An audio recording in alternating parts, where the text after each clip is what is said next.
The ANC will this weekend deliberate on the economic challenges facing the country in its NHI Lekgotla. Over the past year, when the nation grappled with severe blackouts, the Minister of Electricity and ANC NEC member Dr. Ramaphosa was tasked with resolving the electricity crisis. The country has now enjoyed over 300 days without load shedding, a recovery the ANC prides itself with. A phenomenal achievement. I think when the South African delegation was here last year, I think it was a very bleak and dark tale to tell about the situation in the country. But we were able to come back a year later just to illustrate and share with the rest of the world that social compacting is key. The ability of the state to lead engagement with non-state actors like business and also labor in co-authoring a response to a crisis can yield results. And to your point, yes, I mean, you can see the phenomenal achievement that ESCOM and the team has achieved. It's a story to be shared with the rest of the world. Of course, back home, we still must resolve the load reduction issue because a lot of citizens and some of the viewers who manage to get their lights on who are subjected to load reduction. Load shedding, load reduction, by any name, it still means that there's periods in the day where they don't have electricity, and that's why we'll be accelerating our efforts to resolve the load reduction. And this is an intervention I'll be aggressively rolling out when we get back home now. The next 3 months focus just on the load reduction story, working with stakeholders such as municipalities. On the economic aspect, the NEC will look at the Minister of Finance, Enoch Godongwana, to provide an update on the performance of the South African economy.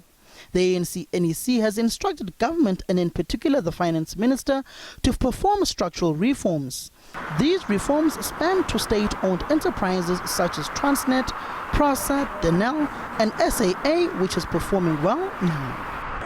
I don't know what the perception you are referring to, but let me say the key thing with South Africa, which is still confronting us, has been a low growth. That low growth is still there. What we have been doing over the years are what we call structural reforms, which we are beginning to see, whether it's in e-visas, whether it's in telecommunication, whether it's in electricity, whether it's the reforming the rail sector and the port sector, the logistics.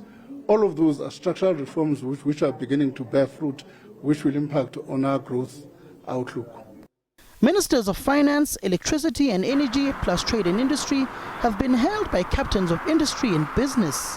Glencoe CEO Gary Nagel commended the ministers for the structural reforms they're implementing. Congratulate you. I met 3 of your ministers. Yes. I've never been so positive about South Africa, even from when I lived there. Ah. I tell you, amazing. And I also spent some time with the CEO of Access Insurance. Yes. Not South African like me. Yes. He says the positiveness that is coming, seeing from South Africa, amazing. No, I'm telling you, I see a step change. Whatever you're doing, it is. Whatever you're doing is incredible. It's incredible. Well, we try our best, Gary. I saw Enoch, I saw Parks, I saw Cyril Ramaphosa, and they get it, eh? Yes. They get it. No. They are on top of their stuff. Close, everything for South Africa. We're moving forward. On a policy framework, the ANC has seen the signing of transformative pieces of legislation into law, such as the Bela Act, NHI, and now the Expropriation Act by President Cyril Ramaphosa. The land question will also feature prominently in how the Expropriation Act will be implemented in order to address the historical imbalances of the past on land dispossession. ANC NEC member Mzwandile Masina says the new act permits in certain instances for the expropriation of land without compensation in the public interest, which was previously not there. The issue of public purpose has now been expanded to public interest. And then I explained that public interest include issues like land reform, including issues of transformation, amongst others. And is not touching those issues because those issues are practical.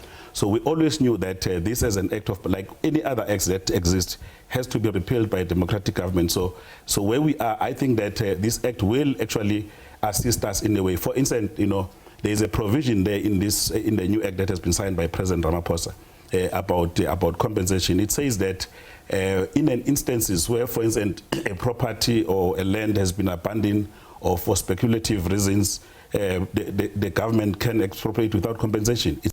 The living conditions of South Africans will also take center stage. Issues pertaining to water provision will be high on the agenda.